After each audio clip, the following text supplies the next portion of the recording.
everybody. Thank you for hopping on with us tonight.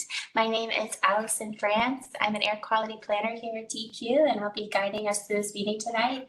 We're going to maybe wait 1 or 2 minutes. We might have a few folks rolling in, but before we get started, we want to do a quick sound check and visual check. So in the bottom right corner of your screen is a Q&A box. If you're able to open that, please let me know that you can hear me okay, and that you can see the presentation slides okay. And you can just type in a quick yes or a hello and let us know. All good? Okay, that's good. Well, with that being said, I think we will go ahead and get started, and we'll maybe have some folks rolling in as we begin. But greetings and welcome to our webinar tonight. My name is Allison France. I'm an air quality planner at the Department of Environmental Quality in the Air and Renewable Energy Division. And I would like to welcome you all to the Southwest Virtual Outreach and Listening Session. So we did intend to have this in person tonight, had to adjust to an all virtual option at the last minute due to some system outages. So we appreciate everybody's flexibility and engagement tonight and for still deciding to show up. So we appreciate this. So the purpose of this webinar is to describe the process and schedule that DEQ will use to develop a long-term statewide comprehensive climate action plan, or CCAP, and to get your input and feedback on what should be included in the plan to develop potential pathways to reduce climate pollution. The plan is being developed under a planning grant that was awarded to DEQ from the U.S. Environmental Protection Agency, or EPA, under the Climate Pollution Reduction Grant Program, or CPRG, many acronyms tonight. Since the award of this grant, the DEQ CPRG team has been busy developing the various deliverables of the grant. Our accomplishments to date include the development of a short-term priority climate action plan, or PCAP, and applying for and securing 2 mitigation project implementation grants from EPA that will bring almost $200 million to the Commonwealth. As we move into the CCAP development phase, DEQ is seeking input from a wide range of interested parties, including the public, major stakeholders, state agencies, and other groups on both the process and content of the plan. To this end, DEQ is hosting a series of regional community events throughout Virginia, and this is actually our final one of 6 that we've held throughout February and March. So thank you again for being here. We look forward to hearing your thoughts on both the process and plan to identify possible ways to reduce greenhouse gas emissions. In terms of tonight's agenda, we'll be going over introductions, we'll show a quick video and go over our meeting goals. And then we'll guide you through a review of the Priority Climate Action Plan, which was our first phase of climate planning. And then we'll cover what the bulk of this meeting is about, which is the Comprehensive Climate Action Plan, and we'll provide an overview of that process. Then we'll move into a community discussion and then have a quick wrap up and leave you with some takeaway materials to end the night. So for all of our attendees online tonight, I'm going to guide you through a few tools to use to engage with us tonight. So the Q&A, some of you have already displayed how to use that correctly. That is where you will be communicating with us for the bulk of this evening. So if you have any questions or comments at all throughout the night, you can put that in the Q&A, and we will be monitoring that and answering questions accordingly. And I will note as well that when you put in a question, other attendees will not be able to see your question until it is answered. So we will be sure to either respond to every comment in writing or repeat out loud every comment or question to ensure that everybody is adequately engaged in the conversation. The chat function is where our one-way communication is between you, or us and you. So this is where we'll be sharing relevant links throughout the night that you can access at any time. So just be aware of that and keep an eye out tonight as we update you with some relevant links. And if you're having trouble hearing us at all, it could be on our end, but we'll also direct you to the unmute function over there. So next to the unmute is a downward arrow. And if you're having audio trouble, you can experiment with your speakers and make sure that the audio is coming out of the speaker that you need it to hear us correctly.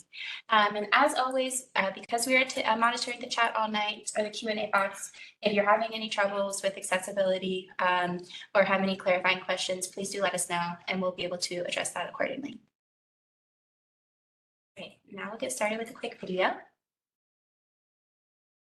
Virginia has a clear and vested interest in cleaner air for all, reliable and affordable clean energy, and improved resilience from increased storms, floods, and a changing climate.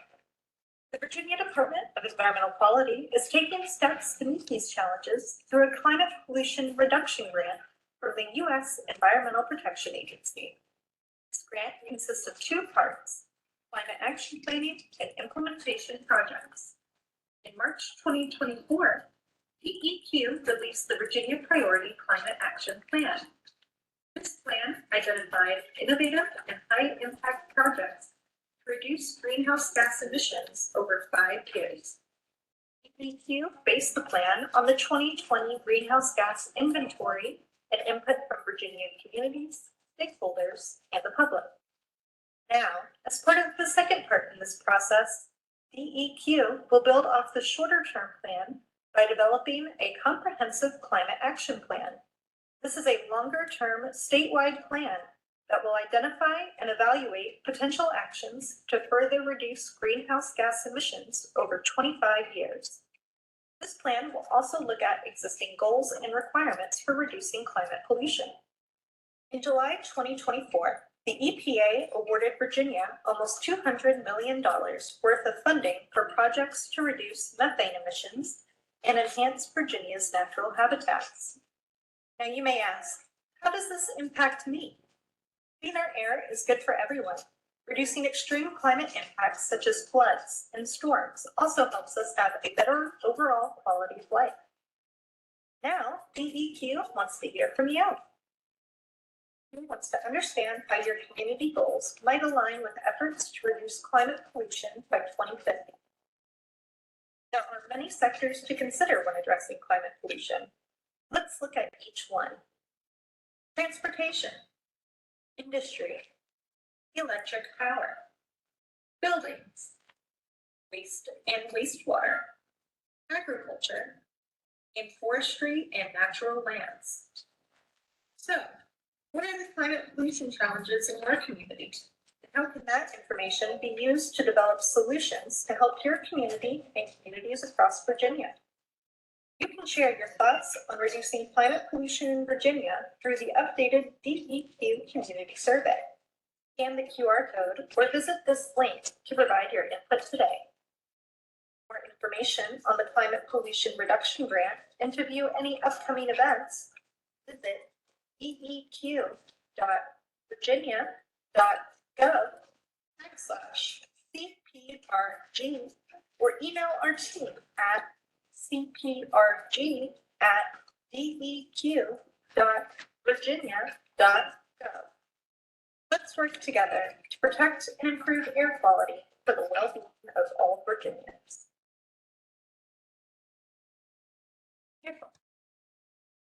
Hopefully that gave you a bit of a fun overview of why we're here tonight. Don't want to play that again. All right, so to interact with you all a little bit before we get into the bulk of the content tonight, we were curious to hear from you if you have heard of or engaged in DEQ's climate planning process under the CPRG or Climate Pollution Reduction Grant Program before.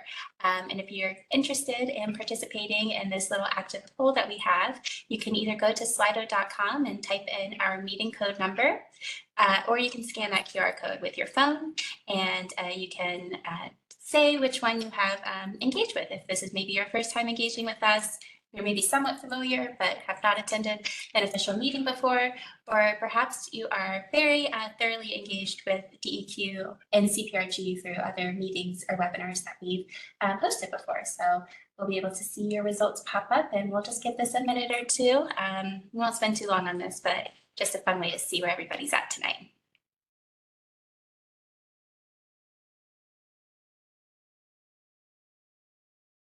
Awesome. Looks like we have some seasoned experts on CPRG, which is wonderful. And then we also have some first timers, which is great.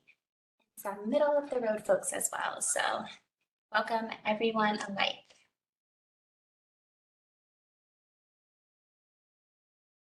Wonderful. All right, we'll just maybe move on from there for now, but regardless of where you stand and your CPRG knowledge, we thank you for attending tonight.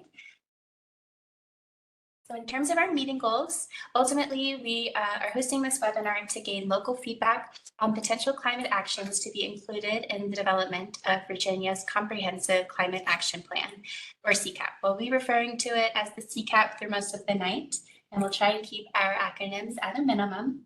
But your input will be used by DEQ ultimately to help identify the various community goals, challenges, opportunities, benefits, etc., of potential climate actions to reduce greenhouse gas emissions. And this will be considered holistically alongside other various streams of input that we'll be talking about a little later when we're developing this longer term plan up until 2050. And when we talk about climate action and what those potential benefits are, you might already be pretty familiar with a lot of these, or some of these might speak to you if you're here tonight and engaged in this topic. But to provide a bit of an overview, when we talk about climate action in communities, we often talk about protecting and restoring natural resources, so expanding green spaces or urban tree canopies in communities. Also, climate action is associated with improved public health benefits and improving local air quality.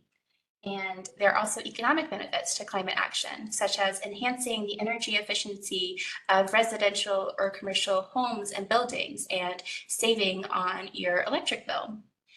Other economic benefits include expanding workforce development opportunities and expanding the clean energy workforce sector. And then increased mobility and public transit, with transportation being a large emitting sector. We are seeing increased mobility and public transit as ways to reduce emissions in communities.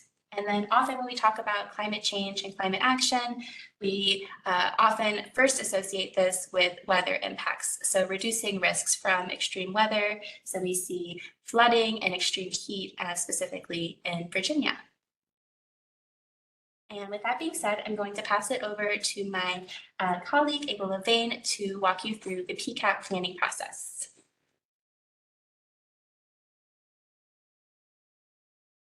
Thank you for the introduction, Allison, and hello, everyone, and thank you again for attending our community listening session.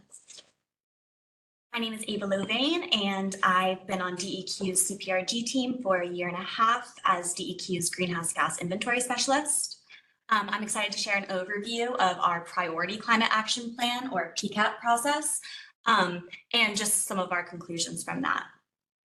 During the PCAP, we engaged Virginia residents through various platforms, both online and in person. We developed a PCAP survey similar to our current CCAP survey, and we received 322 responses from 171 unique zip codes throughout the Commonwealth. From the feedback we received, several climate action priorities emerged. The respondents expressed a strong desire for more renewable energy sources in their community, more green spaces, and more public and active transportation. And the respondents noted the most important benefits of these as being the better air quality, improved transportation, and enhanced community resilience. The respondents noted that the significant barriers that prevent them from taking personal actions to reduce greenhouse gas emissions were the high cost of energy efficient alternatives and limited access to transit alternatives. And finally, respondents felt the greatest opportunities for overcoming these barriers as government incentives or policies and community unity.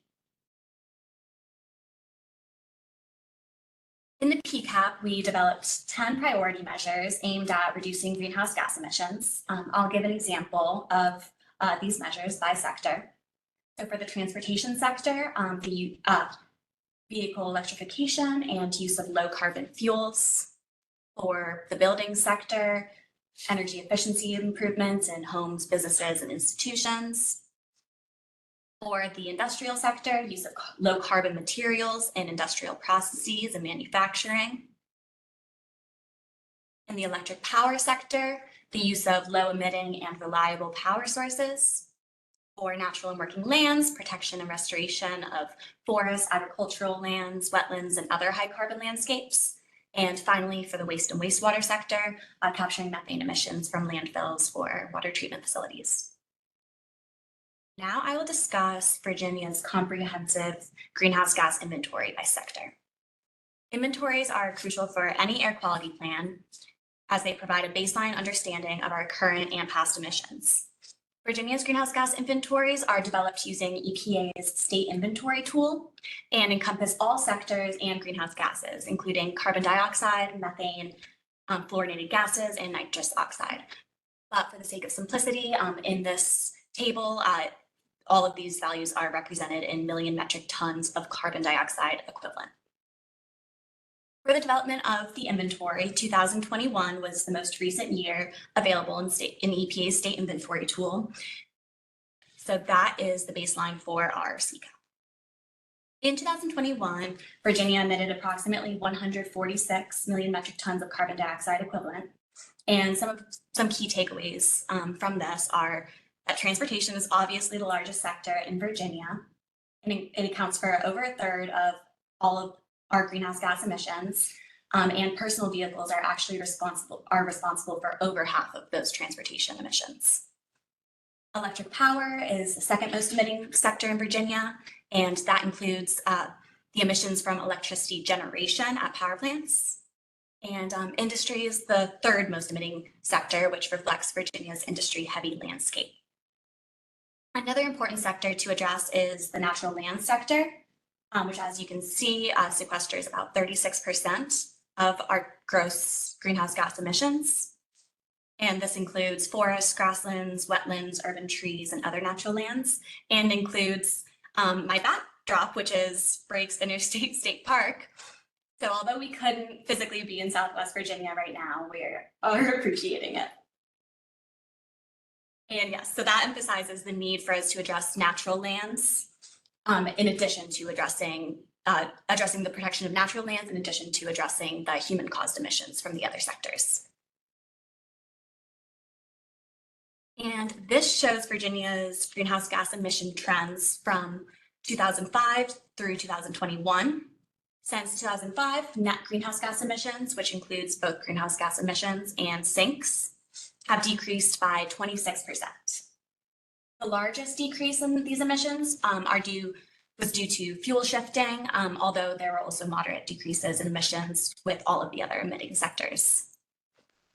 And the projections from 2022 to 2050 are just preliminary estimates of Virginia's greenhouse gas emissions under a business as usual case. So if factors such as economic factors, policies, population growth were to continue exactly as they are right now.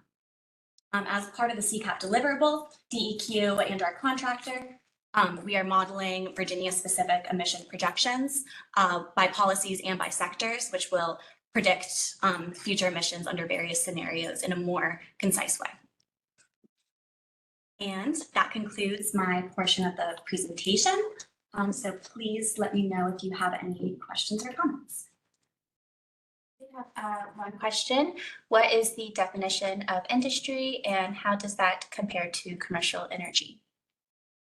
Yes, so we use the EIA energy, the EIA, which is Environmental Information Administration, U.S. Energy Information Administration, yes. And the EIA sectors do delineate the commercial from industrial. And I'm sure I can find that link to what exactly is classified in each, but industrial is, yes. No, I just wanted to mention, I'm also going to drop in the chat. We did make a list of all of the commonly used terms, including all the definitions for our sector profiles. So I'll make sure to drop that in the chat for you. Okay. Yes, and that will explain it. But if you do want to do a deeper dive, yes, you can look at EIA's website. But generally, commercial includes businesses and institutions, schools, Data centers are also included in the commercial sector under EIA's classifications, and industry is more of those larger facilities that are manufacturing products. And then a follow-up question is, so it's just purchased electricity or energy, just purchased energy. We also factor in imported electricity as well, using some calculations.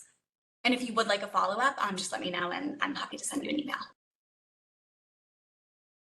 Okay, are there any other questions online?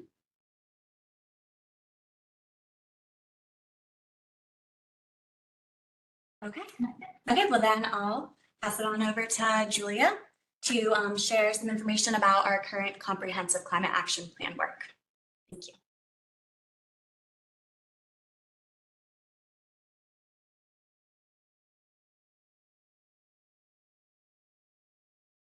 Hello. I want to thank each and every one of you for coming tonight and just apologize. We wanted to have this meeting hybrid, but we're happy that all of you were able to make it virtually. So thank you to Ava for introducing the greenhouse gas inventory and the priority climate action plan, which will be used to build our work for the CCAP or the Comprehensive Climate Action Plan. My name is Julia Wack. I am the Administrative Data Coordinator for the CPRG team and happy to be here and explain a little bit more about what the CCAP planning process entails and answer any questions that you might have about this. So one main difference between the priority plan and the comprehensive plan is the length of time that the plan models for. So for the priority plan, that was a 5-year plan. And now with the comprehensive plan, Virginia is looking at creating a roadmap to reducing greenhouse gas emissions over a 25-year period through the year 2050. Also included on your virtual handout on page 3, there should be a little bit of a more in-depth summary of some of the key differences between the EPA requirements of what exactly goes into that plan, the comprehensive plan versus the priority, but just to go over what the comprehensive plan will include at a little bit of a higher level. We will be including the statewide greenhouse gas emissions inventory as Ava introduced, and we will be using that to build out future projections or a business as usual scenario. And that will be tailored to Virginia specific circumstances as well. We will use those projections and that inventory to set a reduction targets. And in order to create a roadmap to reduce emissions down to some of those targets, really the bulk of the plan will be identifying potential emission reduction strategies and seeing in what combinations of ways Virginia can look ahead towards reaching the reduction target that is ultimately decided for the CCAP. And so that will also identify potential barriers and also potential funding opportunities. So what kinds of authority might be needed to implement some of these measures, what funding sources might be needed. And once we identify those barriers, what can we do with other agencies, with other community-based organizations, other partnerships to really try and lay the foundation of how some of these measures will be more feasible to implement in the future.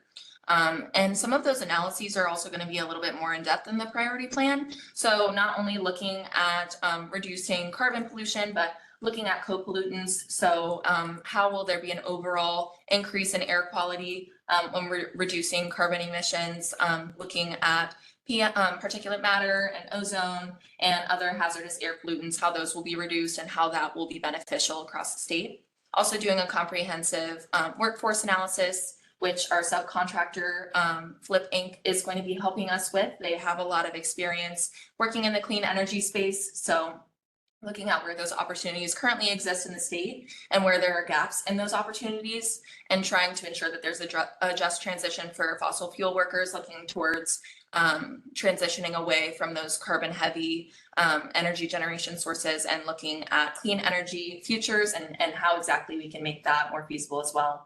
In addition, the plan will also be looking more generally at community impacts and how this plan can facilitate some of the benefits, as Ava mentioned, such as community unity or increased accessibility to reducing carbon emissions at a personal level, things of that nature. So the priority plan had an extensive engagement process, but the comprehensive plan even more so. So to give you a little bit of a graphic to explain all of the streams of input that we are receiving into drafting this plan and just receiving feedback on what exactly members of the Commonwealth would like to see reflected in that plan. We're doing outreach with the general public. We have a formalized stakeholder group. We have an interagency working group with other state agencies. We're working with localities, regional groups, and tribal nations, as well as low-income and disadvantaged communities. So I know that was a bit of a mouthful. I'm just going to give you a little bit more context for each of these groups. So with the general public, we always at DEQ CPRG team always accept written comment via our email or our survey. So the survey is one of the primary ways that we're receiving input from anyone in Virginia that would like to give it formally in that survey. It helps us to quantifiably look at what sectors people are prioritizing and see the most opportunities for reducing those emissions. In addition to those written ways that we're receiving input, we're also hosting these community listening sessions. We're hosting some webinars and just allowing the public to give their feedback on what they would like to see as potential emission reduction strategies in this plan.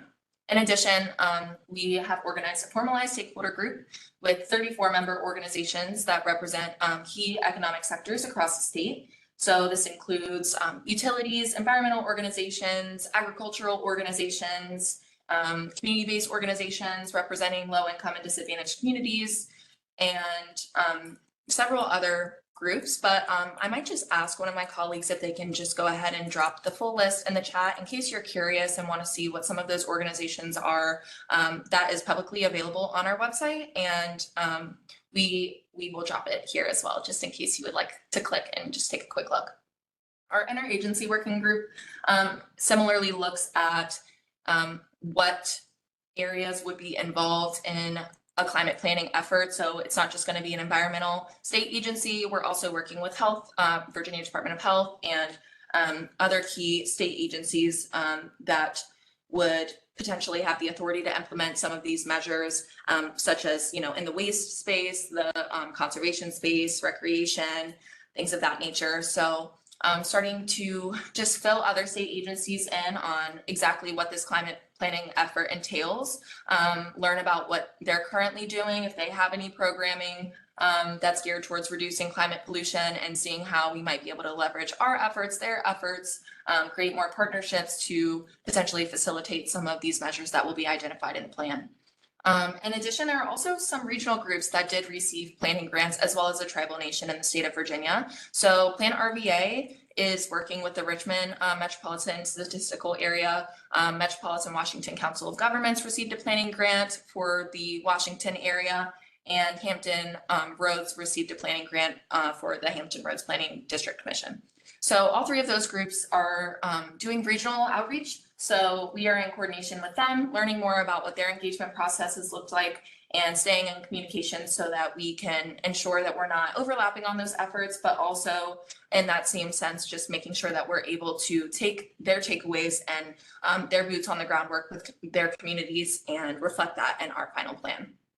The Monacan Indian Nation also received a planning grant, but DEQ will also be reaching out to all state and federal recognized tribes in the state of Virginia to receive their input if they would like to submit their comments as well on what they would like to see in a comprehensive plan for Virginia. So I know that was a lot. So just to break it down a little bit further, give you a little bit of a better sense on how all of these streams of input are being taken in.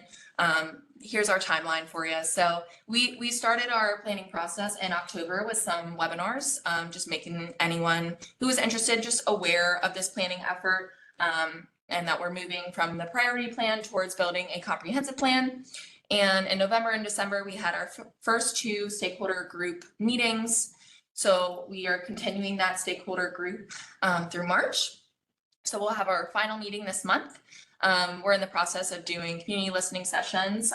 These started in January, and unfortunately we have our last one today, but we've been doing that the past couple months. We've also been, as I said, working with those regional groups that did receive planning grants. We've also kicked off our interagency working group, as I mentioned. And we've been working with our subcontractors to build further engagement plans for low income and disadvantaged communities. So we will be kicking off that engagement shortly, as well as our engagement with tribal nations.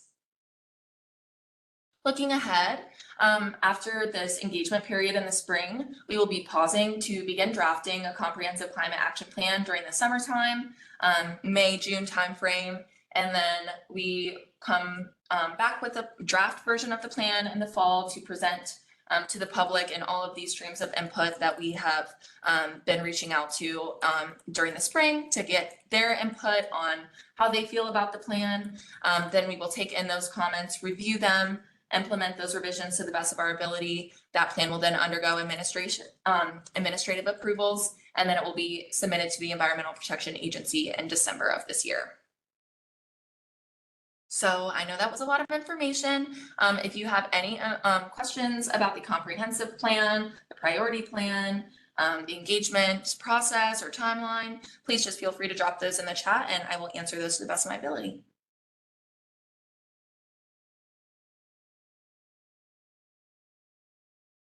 Okay.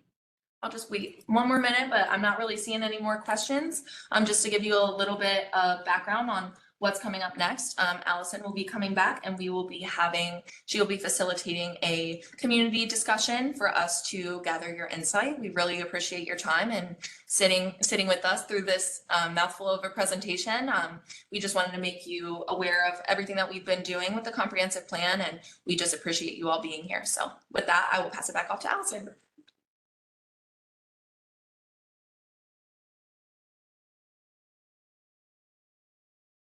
And thank you all for your flexibility as we play a little bit of musical chairs tonight. But thank you. If you have any other questions that are lingering or you think of them as we move forward, as always, please do put those in the Q&A for us. All right, we have one more slide or poll for you tonight. So we are asking, before we move into our full discussion where you share your input, just to have a warm-up exercise into the questions that we're going to ask. We are curious which sectors, so for example, agriculture, transportation, industry, forestry and natural lands, all of the sectors that we have mentioned before in the greenhouse gas inventory are most important to you when reducing greenhouse gas emissions. So you should be able to, if you already engaged in the poll, hop back in to the online poll through the QR code or through that URL, and you're actually able to move the sectors up and down and to rank your priorities. So we'll give that a second or two. That might take you a little bit to hop in and share your thoughts there. And if you are unable to access this for any reason, you can always certainly put your answers to this question in the chat as well.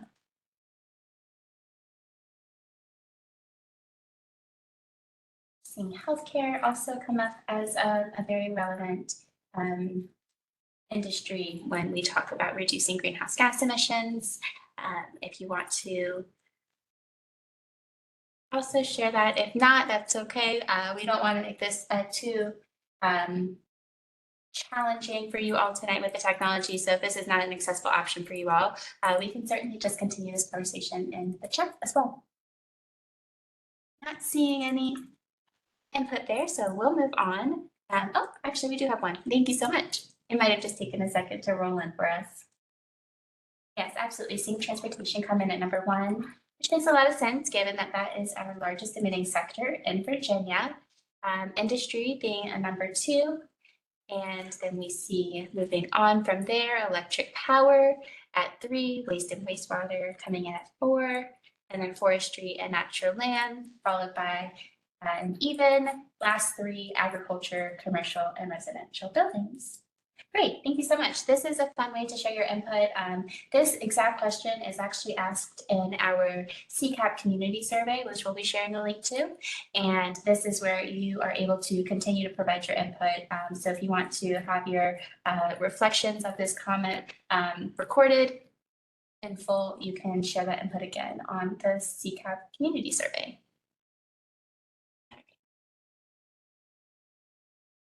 All right, now we will move on to our second discussion question for you tonight. We are asking community members what specific actions you may already be taking to reduce greenhouse gas emissions or are already happening in your community. So for example, you may be really engaged in doing your best efforts to reduce your waste or recycle your waste, or perhaps you even compost, which is exciting. Or maybe you only purchase secondhand, which is something that I try to prioritize when I purchase items. In terms of transportation, maybe you have the accessibility and opportunity to bike or bus to work rather than using a personal vehicle, or perhaps you even just limit the amount of trips that you take out when you're running errands to reduce your vehicle use over time. And perhaps you might also engage in other activities that are beyond the individual action. Maybe you organize or volunteer to plant trees in your community, or perhaps you are investing in solar panels on your roof, which is a little bit of a larger opportunity to reduce your emissions for your household. So if you have any input there, we would just love to hear what you're sort of already doing and what gets you motivated to reduce your personal emissions. So as always, feel free to put those comments in the chat, and we can certainly talk about a little bit about how we personally reduce our emissions as well.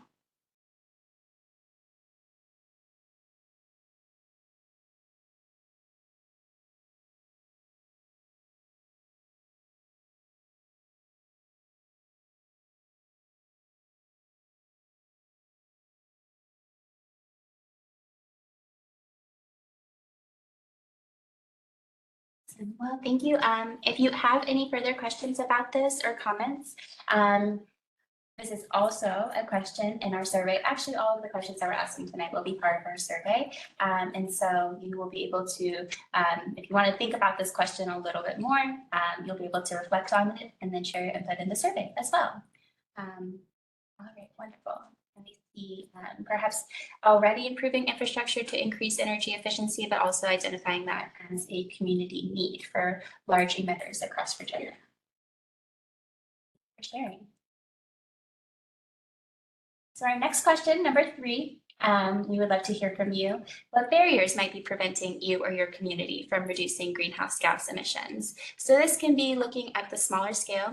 Perhaps it is merely an accessibility issue. So you do not have a good public transit route to get you from point A to point B, or for your daily work commute. It could be affordability, which is often a number 1 barrier to reducing personal or community or even statewide emissions because of the cost of things like energy efficient alternatives. There might be a lack of community organization or investment, or perhaps you don't even have access to solid recycling programs or composting programs to reduce, or reliable composting or recycling programs to reduce your waste. Ultimately, these can be individual barriers, they can be larger community barriers, or they can even be barriers that are at the state or even national level that are challenges to meeting some of your goals and what you would like to see in terms of climate action for Virginia. So if you have any comments on that, feel free to share as well.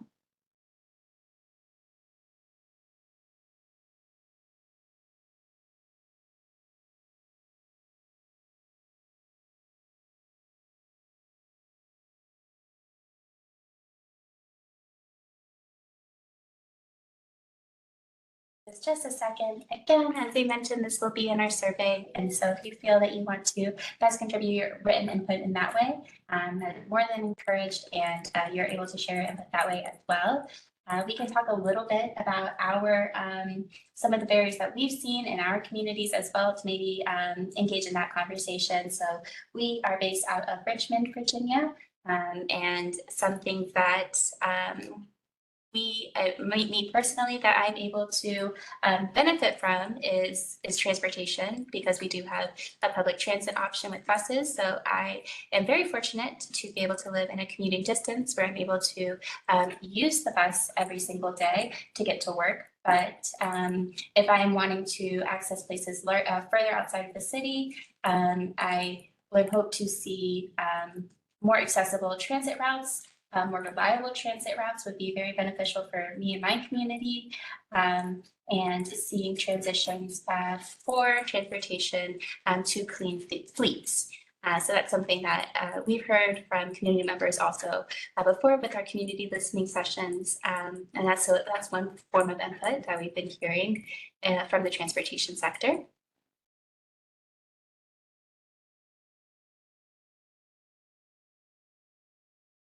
Hearing no comments on this one, which is no problem at all.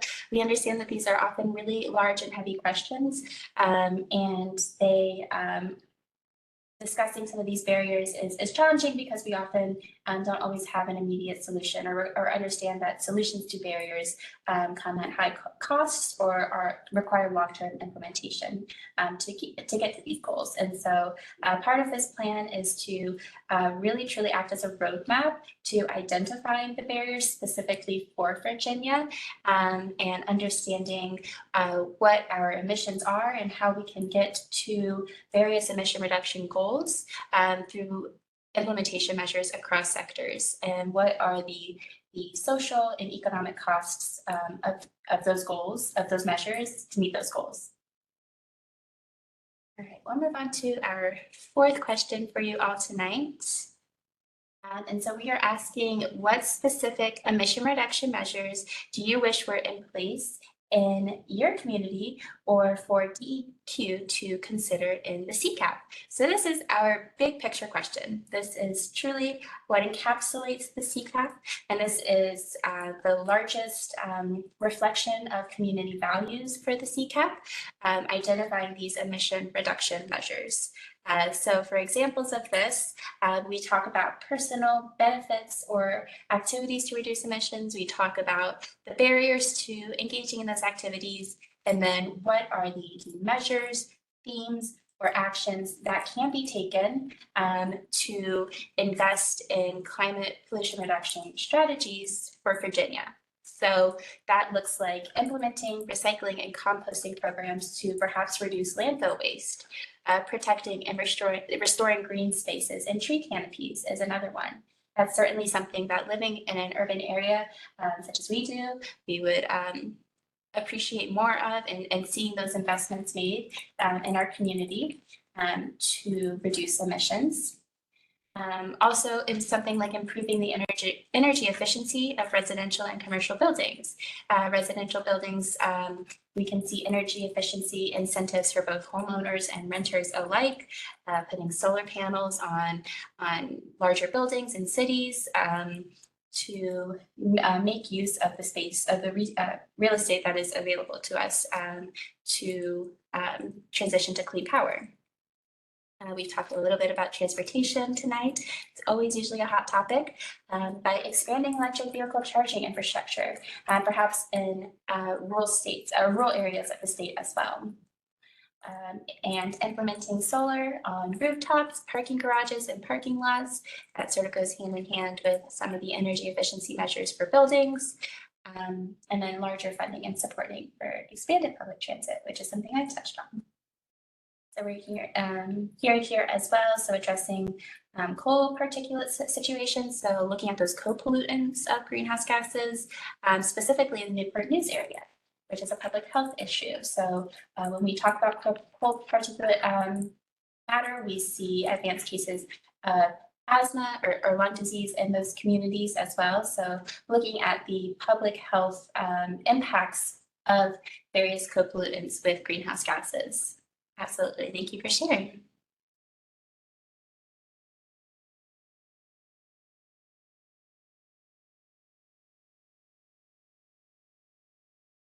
We certainly, I believe that for this CCAP, in terms of emission reduction measures, we need to consider and hope to consider both the social and economic benefits and impacts of various measures and across sectors as well.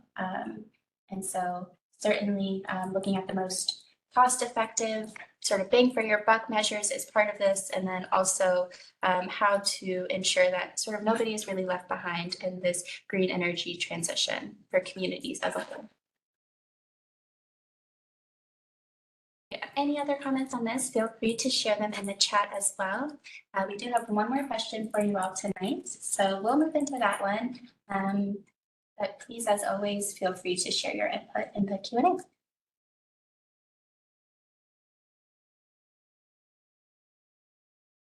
So this is our final discussion question for tonight. We are moving a little bit fast, so if you do have follow-up to any of the remaining questions as well, we can always circle back. So that's no problem at all for us. But this is our last question for you all tonight, and we're asking what is missing. So based on this conversation, what we've covered in the PCAP, what we've covered in the CCAP, is there anything else you'd like to know or for us to consider for the plan? So Julia graciously covered a lot of what is going to be included in the plan outside of just greenhouse gas emission reductions. So looking at projections of emissions into the future, looking at various cost benefit analyses for workforce development, co-pollutants, and low income and disadvantaged communities. So if you have questions on any of those in particular, feel free to drop those in the Q&A. We'll be more than happy to provide clarification on any of that as to the best of our ability. We can certainly also talk a little bit about some of the climate action work that is already being done across the state. So my colleague Ava can give a really great overview of our implementation grants that we had noted during the introduction. So we can cover that in a second as well. But I do see a question coming in. So what is missing? The health impacts of a warming climate, more mosquito-borne diseases as well. Yes, absolutely. So we mentioned working with an interagency steering committee, and the Virginia Department of Health is a part of that steering committee, and will be providing or helping to contribute to a lot of those analyses in terms of health impacts when we talk about climate and climate action or climate change in general. And that is certainly, thank you for sharing that as well, because it is certainly something that we can reflect in the community feedback of this as well to further and better address the community health impacts. Thank you.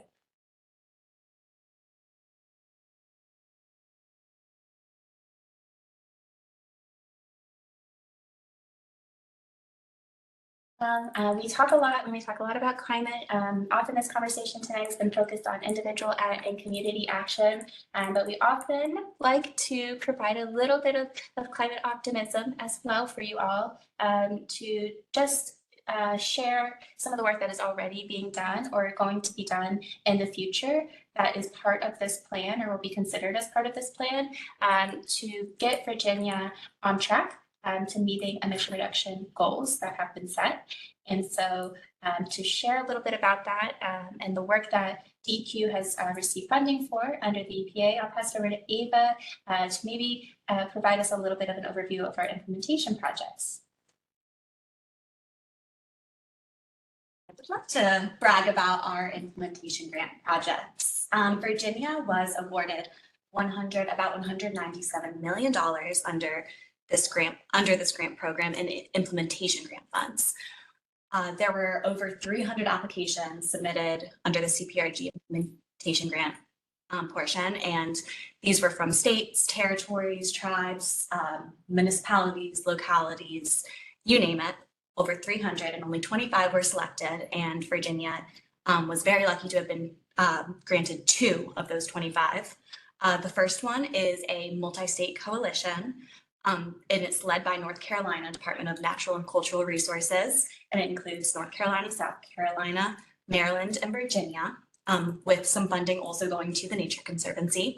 And this is focused on natural lands and carbon sequestration, which is focused on wetlands and forests.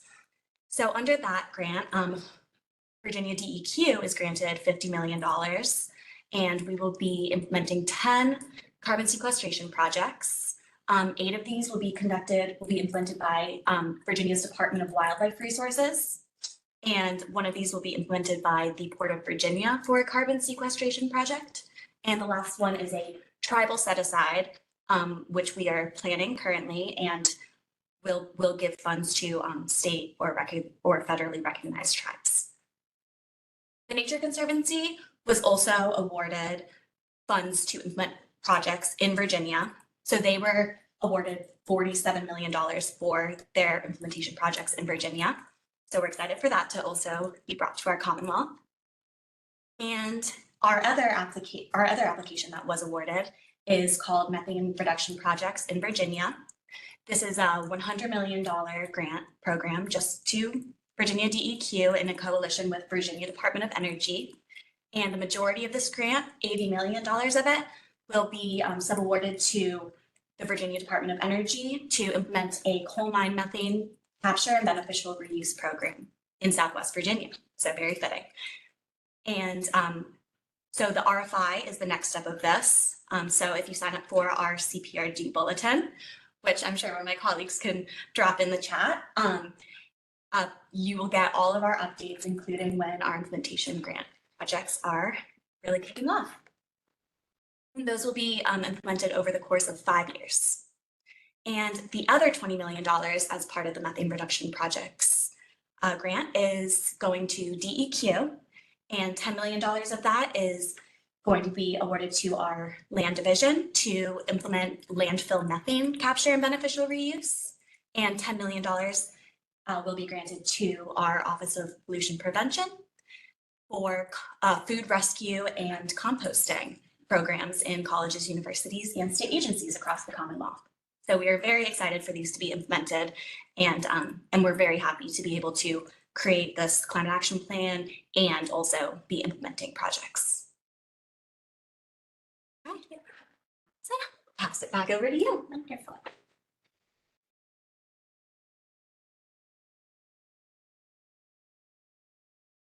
Thank you so much, Ava. I think that is a really good representation of some of the work that will be done long-term to reduce climate action for the state. And I will apologize, we did miss a comment earlier for one of our questions. So looking at acknowledging the importance of green tree canopies along primary transportation corridors to support reducing heat for pedestrians in transit, and increasing attractiveness and use, and supporting the ability to reduce the transportation impacts as a whole, which is really vital. Thank you for sharing that input, and we really appreciate it. And apologies again that we missed that. As always, if you do have more questions or comments on anything that we have discussed up until this point, please put it in the chat. We'll be sure to reflect that in this discussion. So that wraps up our discussion portion of this webinar for you tonight. We will end with some takeaways of sort of the individual actions to reduce greenhouse gas emissions, and then some take-home materials as well, and just some reference points to stay engaged with us. So we do acknowledge that when we talk about reducing greenhouse gas emissions, it is not just up to individuals. It is truly a multilateral collaboration across communities, states, and the nation alike. But we get into these conversations and we often can get bogged down by just how much there is to do and how little time there is, it seems, to do it. So if you're feeling motivated and looking for ways to perhaps contribute your small share to reducing greenhouse gas emissions or infusing climate action in your home, these are just some takeaway tips for you all tonight. So for some tips for homeowners, you could contact your local utility company to do a home energy audit and evaluate the energy efficiency of your personal home. For renters and homeowners alike, you can recycle, unplug electronic devices, or even convert to LED light bulbs. And as you are able and willing to, often this is an accessibility challenge for community members, but if you do have public transportation options available to you, using those or even advocating for expanded transit in your communities as well is very advantageous. So we talked a little bit about this survey. So this is the way that you can best share your input. So DEQ will be capturing community feedback on the CCAP. Right now we have the closing date as April 18th, although this is likely to change as we extend our community engagement process up into the May and June timeframe. So if it's April 19th and you're worried that you forgot to submit your input, don't worry, it's probably going to stay open for you. But if you are interested in sharing your input on any of the questions that we asked tonight, you can scan that QR code, or we'll drop a chat into the or a link into the chat for you to be able to provide more thorough written feedback from our session or anything else involved with the plan. So if you have any questions on accessing this, please do let us know, and we do ask that you share this and distribute this with your networks as you're able, so that we can fully capture the perspectives of communities across the entire Commonwealth. And we ask that you stay connected. So if you haven't already, you can subscribe to the CPRG Bulletin. We did already include that in the chat as well. So this is where we send email updates and reminders about our planning events, any further engagement opportunities as well, and just any relevant updates. We're going to be continuing doing our engagement in the later springtime. So if we have updated events, that's the best way that we'll be sharing that and disseminating that information. We also have our dedicated DEQ webpage specifically for CPRG programming efforts. You can visit this webpage and visit all of the relevant documents and links. We have a calendar in there that has also been shared, where those updated events will be occurring. And if you're curious about any of the other processes that we've been involved with climate planning, such as our stakeholder group or our PCAP process, there are an abundance of documents available that perhaps can be help you put yourself to sleep tonight, because it's quite a lot. But other than that, we have a dedicated email for questions, comments, and suggestions. This is cprg@deq.virginia.gov. This is our team email that we monitor throughout the week, and we'll do our best to respond to you as soon as possible. So if you want to submit formal written feedback on the plan or have clarifying questions or comments, this is another way to reach us.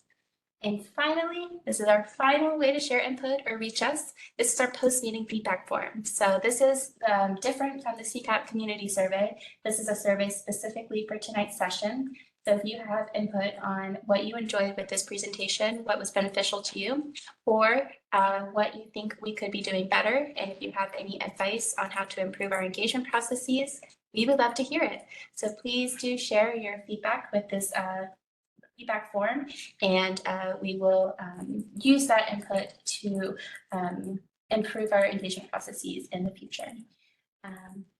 Thank you so much, everybody, for joining us tonight. We do hope that you stay connected as we move forward with the CCAP planning process. And if you have any further questions, please do not hesitate to reach out. But other than that, I thank you all for joining us tonight, and we appreciate your flexibility as we transition to an all virtual meeting. We hope that we are have the opportunity to meet in person in Southwest one day. But until then, we wish you all a great night.